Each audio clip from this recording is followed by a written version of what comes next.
Siin Jaama tänaval algamas suuremat sorti tee-ehitus. Mis siis on plaanis?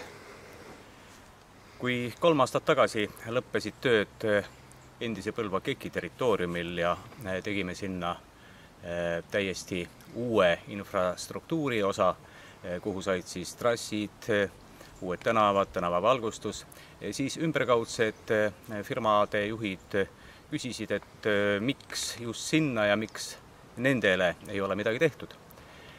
Kesktänava ja Jaama tänava ehitus jätkubki nüüd siis järgmise etapiga siin Jaama tänava lõpul, kus me olemasoleva asfaldi ja selle aluse kihi võtame üles ja hakkame paigaldama täiesti uut aluspõhja ja asfaltkihti, nii et seal saaks palju turvalisemalt ja kindlamalt perspektiive arendada kõik kohalikud ettevõtjad.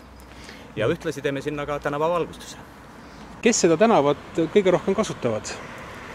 Siin on kindlasti üsna palju kasutamas seda tänavat näiteks metalli kokkuostufirma ja nende külastajad, aga seal on ka lõunapagarite sissepääs, siin on üks autoteenindus, samuti üks ehitusfirma ja siin on ka Põlva tarbijate ühistule kuuluv ehituskeskus, kelle kliendid ka on kindlasti selle tee tulevased kasutajad. Ja tänav saab korda millal?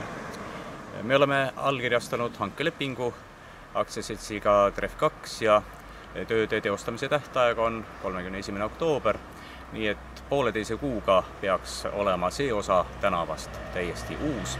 Mis sellel tänaval veel muutub? Tagumises osas ei ole siiani üldse tänavavalgustus, siis nüüd saab siin ka täiesti uus tänavavalgustus olema.